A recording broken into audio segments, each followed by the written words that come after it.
My people, welcome back again to my channel. I have another story for you.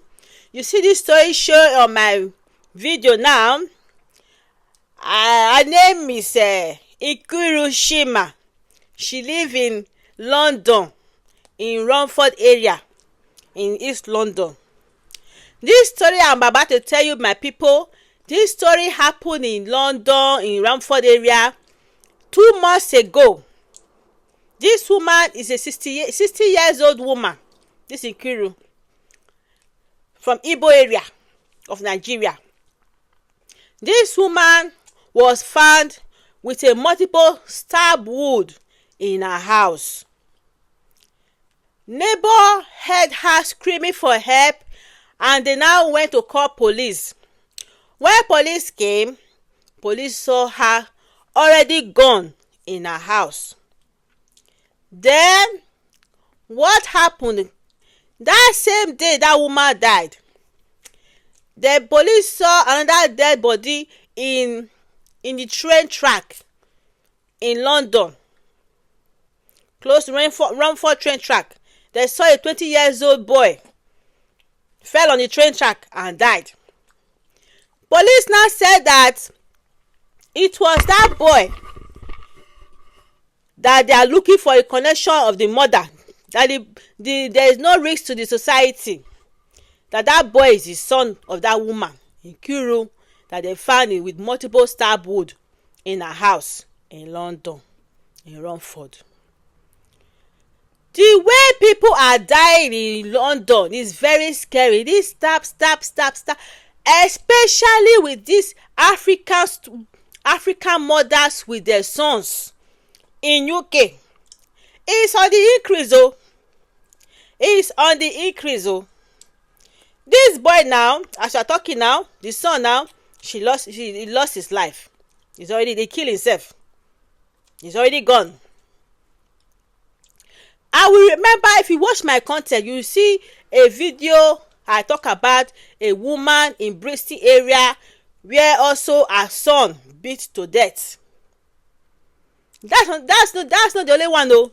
There's another video that I saw 9 years ago. A son as well, he also by his mother, who was an accountant.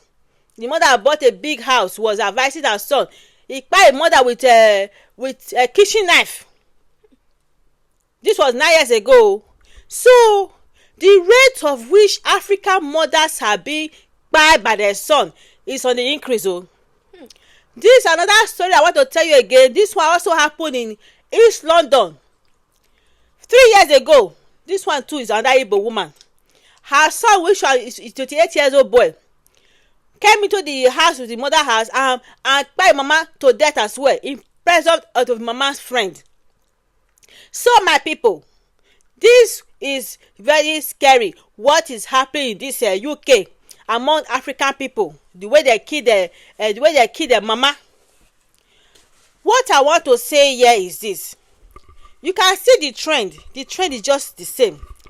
Perhaps the African mothers, maybe they are talking to their son as if they are, you know when in Africa, back home in Nigeria, you know how parents talk to their children. They shout at them, they say all kind of things to them. You know, African way of bringing up children. They are harsh, they are not petting children, they are not talking to them in calmly voice, they are not respecting their children. Maybe perhaps these women that died, maybe they use that method for their children that they gave birth to in this country here. That is what I'm thinking, oh. Because children that we born here, they don't think like African people again, oh. They are like white people in black skin. They like, you see, if you use the African method with your children here, those children become violent. You know, in African home, children, there is so much respect from children to their parents. The children respect their parents so much, and the parents are very good at shouting at the children, and the children are expected to be very, very obedient to their parents. But here in abroad is a different thing. Here in abroad, when you born a child here, it's like a white person in a black skin. That child, you have to respect that child. You have to listen to that child. You don't have to shout at that child.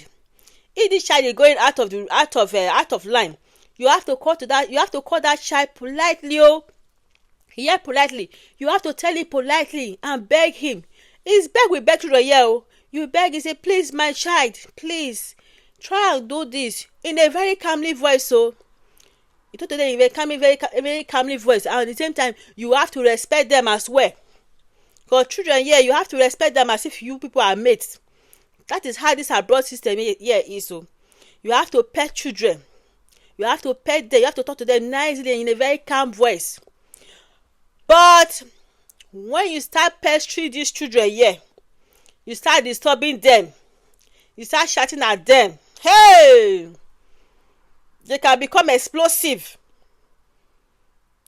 80% of children here can become explosive when you start using the way you were brought up in Nigeria. The way you were brought up in Nigeria, if you start using it here, hey, expect that child to be explosive and to be dangerous. That is what I'm seeing here. You can see that I've measured cases of mothers being killed by their sons. You see that? That is what I'm seeing here. Now, what I'm seeing here, that if your son is going out of line, if you talk to the son don't listen, my brother, my sister, please leave him alone, so that you will not go and, so that son will not go and end you. Because that's what I'm seeing here. Oh, because all these children, when you try to talk to them, you are trying to give them advice, they get agitated, and when it's too much, they end up become violent towards you, and you don't want to lose your life, isn't it? Life is sweet. Oh, so now what I see here in this country, in this UK, as African parents, don't shout at your child. Oh, if you talk, they don't listen to you, you try your best, they don't listen to you, please leave them the way they are. Experience will teach them lesson. Because once you start talking to them, they don't listen, they become violent, they end up beating you in the house, and the next thing, they take your life, and the next thing, those children too will go to jail. See, their life is already damaged, because one, they cannot get a job anymore in UK, because they are already classified as murderers. Because normally when they keep people here in this UK, they give them 16 years, and when they come out, they become violent too. And sometimes they cannot get, most of the time, they cannot get a job anymore, because no employer will want to employ a murderer in his office. Nobody will employ. Their life is automatically damaged, and most of the time they end up to be violent and to be more bad, and and from there they may end up going to 6 feet. So my people, this I can say for you now. This woman now that died, now rest in peace to her. The son now, because they must have buried them now. You see that? Woman lost her life, the son lost her life. So my conclusion is this: if you're an African parents, you live in abroad, you have to talk to your child with respect. Oh, respect your child, the child will respect you. That's what I can say here, so that you will not go 6 feet, and so that the child too will not go 6 feet, or so that the child too will not go to prison and have a life condemned forever. So if you are African parents, don't bring your Nigerian training to this UK. Oh, because those your children you have here, they are like white children in black skin. They like petting, they like respect so much. So you have to give it to them and listen to them. Listen to their desire, listen to their wishes, and support them whatever they are doing. If they are doing wrong thing, explain to them. If they don't listen, leave them. Oh, so that they will not go and send you to 6 feet. Oh, that's how I see. Yeah. Oh, ha. For now, peace.